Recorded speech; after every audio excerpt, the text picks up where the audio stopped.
안녕하세요, 용닥터입니다. 얼마 전에 중국 상하이에서 공기 매개 전파의 가능성을 제시를 했지만 당시에는 이 중국 보건당국이 아직 근거가 없다고 못을 박았었는데요. 이번에는 이 중국 보건당국이 이 공기 매개 전파의 가능성을 공식적으로 인정한 거예요. 질병의 근원지인 중국에서 이렇게 질병의 전파 경로를 공식적으로 인정한 만큼 이거를 새겨듣고 행동의 변화를 줘야 돼요.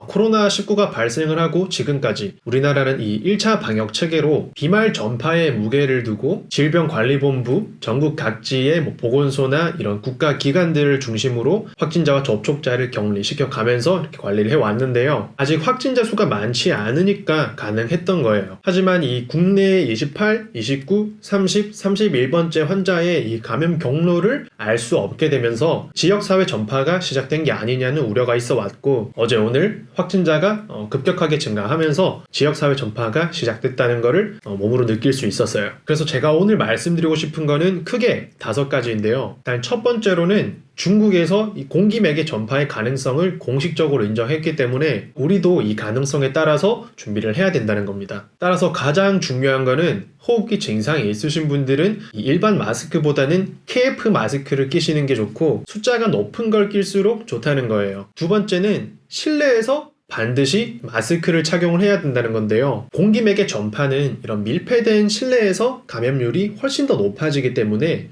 실외보다는 실내가 훨씬 더 위험해요. 대표적인 공기매개 전파의 질병으로는 폐결핵이 있는데요. 제가 학생 때는 수술실 선생님이 뒤늦게 이 폐결핵에 걸렸다는 걸 깨달으시고 그 선생님과 같이 수술실에 들어있었던 이런 밀폐된 공간에 3시간에서 6시간 이상 있었던 모든 사람들은 가슴 엑스레이를 찍는 그런 일도 있었어요. 따라서 비말에 의한 전파는 이런 앞사람이 이야기를 할 때 튀는 침 또는 기침 이런 거에 의해서 전파가 되지만, 공기매개 전파는 내 방이 아닌 이 옆방 사람이 기침을 했을 때도 이 기침을 통해서 나온 바이러스가 공기를 타고 와서 내 방으로 들어올 수가 있다는 거죠. 따라서 이 통기가 되지 않는 이런 밀폐된 공간, 밀폐된 실내에서는 반드시 마스크를 착용해 주셔야 되고, KF 마스크를 쓰는 게 더 좋다. 숫자는 더 높을수록 좋다는 거예요.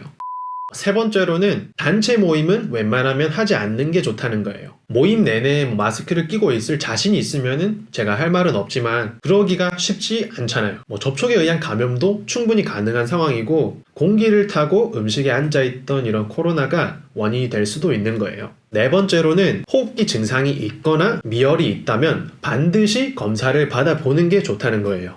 5번째도 정말 중요한데요. 격리되는 것이 두려워서 자신의 증상을 숨기거나 자신의 증상을 경미하게 말씀하시는 분들이 생각보다 많으실 거예요. 절대로 이렇게 숨기거나 경미하게 말씀을 하시면 안 되고, 증상이 경미하더라도 이런 코로나19의 가능성이 충분히 있기 때문에 이런 분들은 반드시 마스크를 착용하셔야 된다는 거예요. 다른 예방 수칙들도 잘 지켜주셔야 되고요.